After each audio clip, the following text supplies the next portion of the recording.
Good day guys and welcome to another episode of Riding in Tandem. With me, RM, at sa episode na to, tuturuan ko kayo paano nga bang mag-drive ng hybrid system gamit ang Jetour T2 Lightning IDM. Ano, ready na ba kayo? Tara na!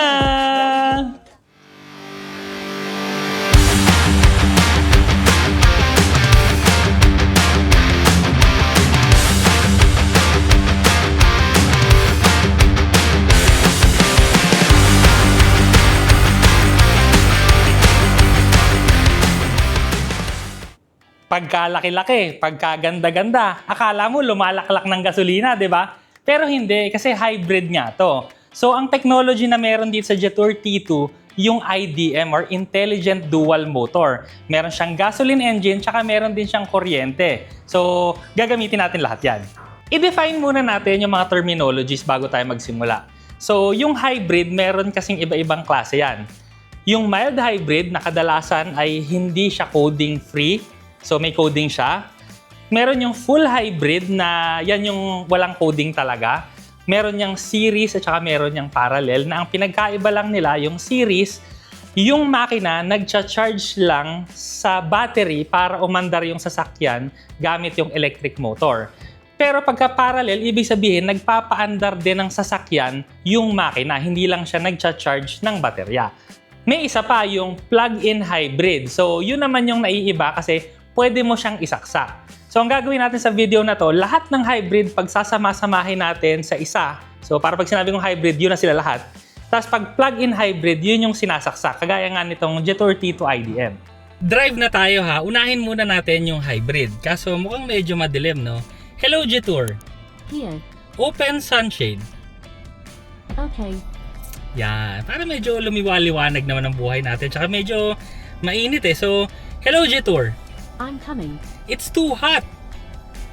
Okay. Yun. So, ang ginawa niya, no, binaba na niya yung temperature. Ganyan talaga pag mga high-tech yung sasakyan. Gaya ng Jetour T2 Lightning IDM. Anyway, so, hybrid mode muna tayo.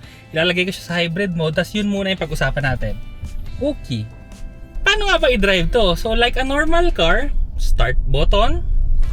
Walang tunog minsan. Minsan may tunog. Pero kadalasan wala. Ibig sabihin, patay yung makina. Ilagay mo sa drive. So, brakes, tas lagay mo sa drive. So, yun na yun.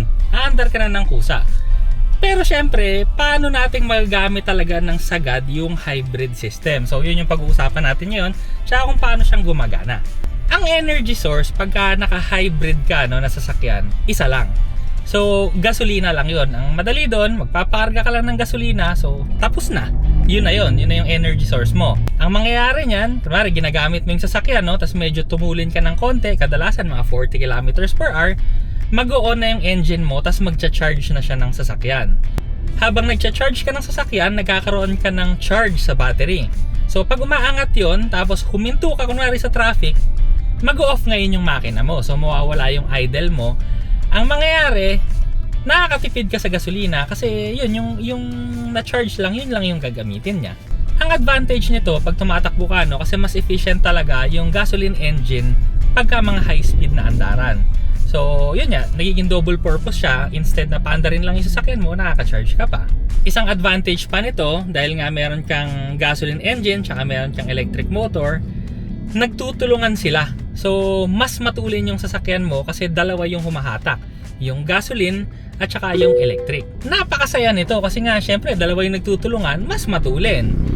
Pero syempre, no, pagka kunwari parati kang sagad na sagad, eh syempre hindi mo rin ma-maximize yung hybrid system mo. Kaya ito yung mga tatandaan nyo para mas ma-maximize mo yung hybrid system. Unang-una, yung acceleration mo dapat mas maganda kung dahan-dahan. So, may makikita kang gauge kasi dito, no? May mga numbers na lumalabas dyan, 10 kWh, 20 kWh, 60 kWh. So, pagka gano'n, no, yung kilowatt-hour niya, parang RPM lang ng kotse yun. So, ang gagawin mo, mas mababa ka na kilowatt habang umaandar, mas maganda kasi mas konting kuryente yung nagagamit mo, tapos umaandar ka na ng kusa. Pagka naman na membreno ka, no, so magiging negative naman yung number doon. Negative 1, negative 9, depende kung gaano kabilis, negative 40. So, ang ibig sabihin nun, nagre-regenerative braking naman yung sasakyan mo. So kagaya ngayon, yan, bumabagal tayo. So nagre-regenerate siya. Kaya lahat ng power talagang nagagamit mo, no? Walang nasasayang. Ang pointers naman dyan habang nagmamaneho ka, ayaw kasi ng regenerative braking system na biglaan yung preno mo, mataas yung number, di ba? Pero bigla, tas nawawala. So mas efficient yan pagka kunwari, bitawan mo lang yung throttle mo, yung accelerator, tas makikita mo kahit mababa yung number pero matagal naman siyang nagcha-charge, yun yung mas gusto niya. So mas marami kang ma-harvest na energy pagka ganon. So tatandaan nyo lang, dapat yung acceleration natin gradual, yung braking natin gradual din. Plus, ito kasi sana yan, no? So sa mga hybrid system kasi, no, na meron din dito sa T2 IDM syempre, meron tong energy recovery level. So, pagka hindi ka pa masyadong sanay, pwede ilagay mo lang yan sa mas mahina. Pero pagka kunwari sanay ka na, meron tong strong na setting or yung iba nga one pedal driving, yun yung mas malakas na pagpepreno. Actually, hindi mamemreno, no? Yun yung mas malakas na regenerative braking. So, pag nasanay ka, pinakamaganda talaga yun kung mag-one pedal driving ka. Pero depende na sa iyo yun. So, ang one pedal driving naman, so nag-accelerator ka, no? Mag-accelerate siya. Pag habang binibitawan mo yung throttle mo, yung accelerator mo, namemreno ka na nun. So, hindi ka nga lang gumagamit ng brake pads. Yun nga, regenerative braking. So, nangunguha ka lang talaga ng energy sa pagpepreno mo pero hindi ka gumagastos ng brake pads. Napakaganda, di ba? Kasi imagine mo ha, nag-charge ka na ng baterya mo, hindi ka pa gumagastos ng brake pads. So, ibig sabihin, yung haba ng buhay ng brake pads mo, mas matagal. So, ang ibig sabihin nun, mas tatagal din yung buhay ng brake pads mo kasi hindi mo masyadong magagamit. So, ganun na yung hybrid system, no? Pero ang gamit kasi natin ngayon, no, yung IDM na plug-in hybrid electric vehicle. Ang ibig sabihin lang nun, pwede mong i-plug. So, pwede mong isaksak sa bahay. Ang advantage nun, mas mura ang kuryente lalo na pag sa bahay ka nag-charge. Kasi sa amin, depende sa bill, makikita mo naman yan sa mga Meralco bill nyo kung ilan pesos yung per kilowatt hour. Pero sa amin kasi, around mga 13, 14 pesos per kilowatt hour. So, dun pa lang, no, ang mura ng kuryente, tas efficient pa siyang tumakbo. So, sa ganito kalaking sasakyan, gaya ng T2, no, ang tansya ko dito, gagawa pa tayo ng hiwalay na video para doon naman sa electric system nito. Ang tansya ko mga 2 pesos, siguro max 3 pesos per kilometer lang tayo dito. So compare mo yun sa maliit na internal combustion engine, mga 6 pesos ang internal combustion engine. So kalahati lang yung kinakain ko compared sa maliit na internal combustion engine, pero ang gamit ko ngayon machong macho, gwapong gwapo, pang off-road pa. Galing, di ba? So lahat din ang kayang gawin ng regular na hybrid na sasakyan, kayang gawin ng plug-in hybrid. So yung sinabi ko kanina, no, yung regenerative braking nandun pa rin, yung extra power, yung instantaneous torque nandun pa rin kasi meron pa rin naman tong electric motor. At pag traffic, syempre ganun din, no, makakatipid ka kasi patay lang yung gasoline engine. Ito naman yung kayang gawin ng plug-in hybrid na hindi kayang gawin ng ordinary lang na hybrid system. So dito kasi, kunwari yung daily use mo, no, mga pangmalapitan lang, pangpasok mo ng office, pagpunta mo lang kunwari sa mga mall, sa errands mo within the city or kahit sa mga karatig probinsya. So pwede kasing full EV mode lang ang gamitin mo. So kunwari kagaya nitong G30 to IDM, 139 kilometers yung kaya nitong takbuhin ng electric mode lang. So kunwari nandito ako sa General Trias, Cavite, pupunta ako ng Quezon City, mga 50 to 55 kilometers. Uuwi ako, mga 50 to 55 kilometers din. So pag ganun lang kalayo yung babiyahihin ko, easy lang siya, no? Mas makakatipid ka kasi full electric mode lang yung gagamitin mo. Pero ang kinaganda rin kasi dito, no, kunwari meron ka namang pupuntahan na malayo, meron ka namang gasoline. So ang range ng kagaya nitong G30 na IDM, kaya nitong tumakbo ng more than 1,000 kilometers in one full tank at full charge. So napakalayo na, no, ang hirap ng ubusin nun, no. Kumbaga mas mauuna ka pang maihi at pumunta sa gas station kaysa magpagasolina ka dito.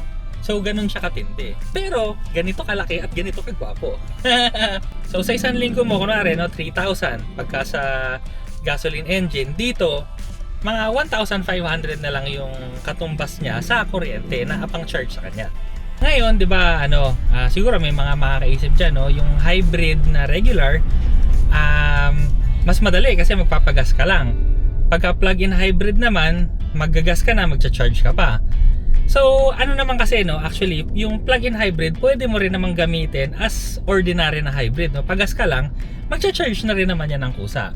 So, kung gusto mo lang talaga ng more savings, maximum savings, tsaka ka lang magcha-charge ng kuryente. Sa mga settings naman, so kunwari dito, meron siya ng smart power saving. So yun yung ordinary hybrid yung gamit mo sa kanya. Pero kunwari may pupuntahan ka na bundok or yung pupuntahan mong lugar kailangan mo ng kuryente, kunwari magka-camping ka or yung pupuntahan mo walang kuryente na gusto mong makatulong sa kanila magbigay ng kuryente kasi nga merong V2L o vehicle to load itong sasakyan natin. Ang gagawin mo, mag-compulsory power saving ka. So doon kasi pwede mong iset ng mga 20% yung matitirang baterya mo or pwede mong iset sa 70%. Pag 70%, so marami kang kuryente na matitira dyan sa battery mo pag nandun ka na sa pupuntahan mo. Magagamit mo lahat ng kuryente sa kung saan mo man siya gagamitin. So basically, ang dami niyang mga pwedeng gawin. Pero sa totoo lang, no, pwede mo namang hindi pa komplikaduhin yung sarili mo. So basically, hybrid man yan, plug-in hybrid man yan, o kung ano mang hybrid yan, magpagas ka, tapos start mo yung button, ilagay mo sa D. Under na yan. Actually, pwede naman kasi talagang kusa na lang nung sasakyan na siya na bahalang mag-isip. Ang sa akin lang, syempre, total nandito naman tayo, at least alam nyo kung para saan yung mga yan, kung saan mo ba gagamitin yung HEV mode, EV mode, yung mga smart power saving mode, yung mga power level, at least alam nyo na.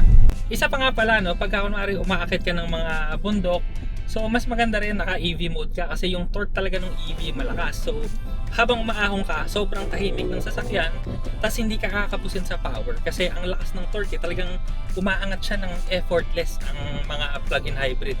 Kasi pagka hybrid system, syempre mas maliit kasi yung battery. So pag mas maliit, ito yung mas konti lang din yung masasave niya para sa uphill. So pag plug-in hybrid yung gamit mo, mag-compulsory ka na pagka alam mong malapit na yung paahon para mag-charge yung battery mo para mas efficient ka rin sa uphill. Para sa akin, no, napakadali lang naman talagang gamitin ng hybrid. Makakatipid ka pa ng gasolina. So eto na yun way of the future. So mag-testing ka na rin. Maraming salamat sa panonood. Sana nag-enjoy ka sa video na to. O next video na.